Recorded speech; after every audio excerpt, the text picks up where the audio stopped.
Hello, lovely Ludlovians and indeed lovers of the Ludlow Festival. I am Brother Bernard.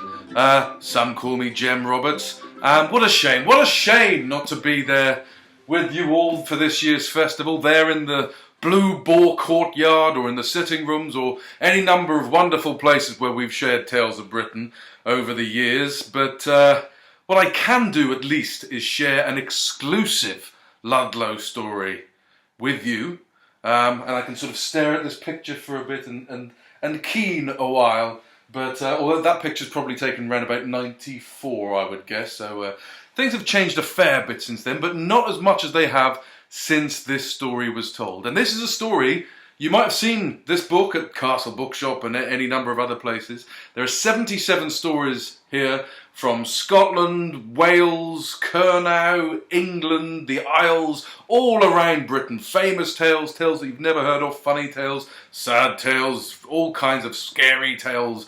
Who knows what kind of tales are awaiting you in here. But what it doesn't have is this story, which is a Ludlow story which I'm now telling just for you.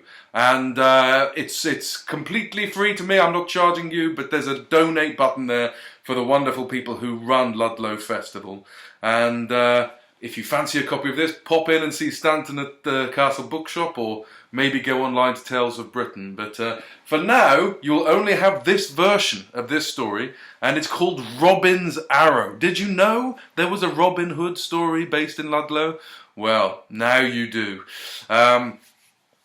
It's a difficult story to tell because within Tales of Britain we have obviously plenty of Robin Hood stories, but what people don't often realise about Robin Hood is that if he ever existed, it probably wasn't in the times of King John.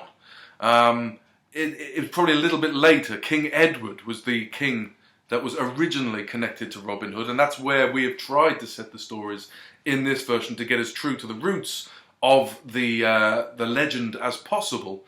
But this is a story that bucks the trend, and it has to happen in the times of King John, because it happens at the same time as a hero that you may not have heard of. You might have heard certain stories of Ludlow Castle ghosts and everything, which we shall come to, but in this story, he and Robin Hood are friends and competitors and all sorts of confidants. So anyway, this is Robin's Arrow, and it's difficult. It's a long time ago, this story, but I mean, you know how long a year can be. I mean, who thought where we would be now this time last year? So much can happen in a year between January and December. But imagine 8 of those, right? 8 years, and then times that by 100, and then add at least 1. Because it was over 800 years ago that the famous outlaw Robin Hood left the safety of the greenwood of the north and travelled down southwest to the Welsh border county of Shropshire and the bright, bustling town of Ludlow.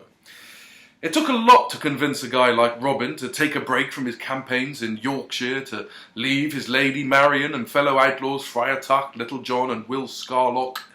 But he had received an urgent call from a brother outlaw, a brave nobleman thrown out of his rightful estate by the king. And this guy's name was Fulk Fitzwarine. Now here's a hero that everyone in Shropshire and in Ludlow should know well. Fulk Fitzwarine was the master of Whittington Castle in North Shropshire, and he had grown up with the reigning two-faced little git, King John. They'd never actually really been friends, obviously, because well, ever since one day, when they were little more than children, I mean, right here this happened, in Ludlow Castle. In those years, in the Great Hall of Ludlow Castle, as the stronghold of the Welsh Marches, generations of royal children were brought up at Ludlow. From William Rufus to the Tudor Prince Arthur, little princesses and princes played in the castle gardens, fished in the river at Dinham, and slept in the strong towers of the castle. When John was still a nasty little boy, younger brother to Richard the Lionheart and the other lot, the noble gentry of Shropshire sent their children to play with him. He was stuck there in the castle, so of course, go and play with Prince John. Oh, do we have to? He's absolutely horrible. No, go and play with Prince John, they used to say to him.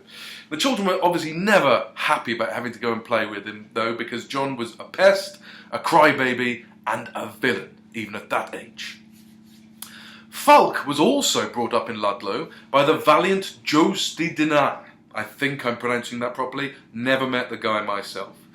Jos de Dinan was the original master of the castle here when it was probably mainly still wood and it wasn't stone like this. And maybe Ludlow didn't even go by the name Ludlow in those times. Dinan was really the centre of settlement here for many centuries before the Normans came along. But Jos de Dinan was a Norman. Anyway, Fulk Fitzwarine was one day summoned to play chess with young Prince John at Ludlow Castle, and it took little effort to beat the prince very quickly at the game.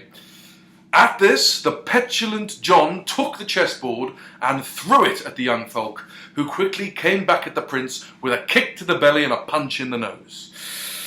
Prince John ran to his father, King Henry III, and told him all that Fulk had done. "If he has hurt you," they were all French, "if he has hurt you," returned the king, "then you no doubt deserved it. You are such a troublesome, spiteful little boy, John. I hate you, I hate you, I hate you." Actually, quite liked him. Let's not get too distracted from history here. The prince had a long memory, and he never forgave Fulk for what happened or for the beating he received for telling tales. And when he became king, he forced Sir Fulk out of his rightful lands. Fulk had no choice but to take to the woods, like Robin before him, and bide his time. He knew Ludlow Castle inside and out. You may know the story of Marion de Bruyere. She is the famous Ludlow Castle ghost. When I was a small boy, we all used to gather round and pretend to be her and jump off tall things, shouting, "Goodbye, cruel world!" which is a really unpleasant way to mark a suicide case from 800 years ago. But what actually happened was Marion was a ward of Jos de Dinan, who held Ludlow Castle in those days, and she fell in love with one of the attacking armies, not all of them, that would be a very different story. She fell in love with one of the soldiers from the attacking armies and thought that she was going to elope with him, and so she allowed him to climb up in a rope, and instead this nasty guy just ignored her, opened the front door and let all the army burst in, completely eviscerating Jos de Dinan and all his people, and Marion knew it was her that had allowed this to happen, and so she jumped off one of the tallest ramparts of Ludlow Castle, and to this day, if you go down there on the right murky night and you look up, her phantasm is said to still be seen falling from the top of the castle. And that was back when Fulk was still a little boy, and now here he was, stuck in the greenwood of Shropshire, trying to get back to where he belonged, to his own castle. And that is why he had an idea. That is why Fulk sent for the greatest and most honourable outlaw of them all. And why, on the 7th of July, 1203, Robin Hood came to be riding into town through the broad gate of Ludlow in heavy disguise. Now, Fulk Fitzwarine had fought many a battle and taken many long journeys in his time, but he ached to return to his rightful home of Whittington. So he decided to train with his brother outlaw and compare skills. No two men were more united in their hatred of bad King John than Robin and Fulk. Disguised as minstrels, the two heroes travelled through town, marvelling at the building of the church, which would eventually come to be known as St. Lawrence's. "It makes me giddy but to look up at the height of the church," admitted Fulk. "Ha!" exclaimed Robin. "Not only could I scale it without aid, but I'll warrant you a handsome meal at the Bull that I can strike the very tip of this spire with a single shot from my longbow." Fulk and Robin had spent much of the day on a plain out towards Bromyard, where they had been practising their archery. For every target that Fulk had hit, Robin had of course split his arrow in two with little effort. Fulk was good, but he was not that good. But still, Fulk was happy to take the northern archer at his word. "I shall see you try this, Robin, but it is you who shall be paying for my beer before the sun is down." They laughed, slapped their thighs, as young chaps did in those days, their own thighs, that is, and off they went off into town and set off for Bromfield without further ado. On a mound of earth is actually a Bronze Age burial mound, which was over 1,000 years old, even in Fulk's time. There stood a tall and mighty tree, and it was this tree that Robin nimbly shinned up. He was more than used to climbing trees, obviously. Fulk followed him to the highest bough and shielded his eyes from the sun, gazing out towards the half-finished steeple of St. Lawrence's Church. "I can hardly even see the church from here, Robin," he admitted with a laugh. "No matter, I am the one they call Robin Hood, and my arrow never fails to find its mark. I shall plant my arrow right where the weathercock still stands, and then I shall fill my belly with the best that the bull can provide. Watch, my good folk, and then you may applaud." And with that, he carefully balanced himself on the branch, took out a single arrow from the quiver on his back, placed it in his mighty longbow, pulled back with all his might. His eagle eye gazed out towards Ludlow, and he released that arrow with a hearty twang. "Ha ha!" he gloated. "That arrow has found its mark, folk. I know when my aim is true. Come, let's ride back into town and you shall see." Anyway, they returned to Ludlow through the smaller gate by the River Corve with little trouble, although the town guards were becoming surprised at this stage by the amount of minstrels pouring into Ludlow all that day. The two of them zoomed their way up the hill to where the church almost stood. Clambering up to the chantry chapel on their way to the spire, they saw it. Robin's arrow, proudly sticking from a wooden scaffold as far from the steeple as could be. Fulk laughed merrily. Robin was silent. "Damn this Welsh wind!" bellowed Robin. "I shall take it, and I shall try once again. This was a mere fluke, Fulk, you shall see." But try as he might, and they went on till sundown, Robin Hood never could even remove that arrow. It was stuck fast for all to see. Robin pulled and Fulk pulled, but there it stayed. Eventually even Robin had to laugh, although he begged Fulk never to mention this one failure of his to anyone. That night they stole into the rowdy, busy tavern at the Sign of the Bull in Ludlow. They had beef and venison, they had ale and wine, they sang and they swapped tales of their bravery in whispers, and true to his word, Robin dipped into his purse and paid for everything. On the next day he took leave of his brave comrade and began the long trek back north to Sherwood, never to return to the Welsh marches for as long as he lived. And as for Fulk Fitzwarine himself, well, only months after Robin's visit, he finally faced King John and forced the weak ruler to return to him all of his lands in Shropshire.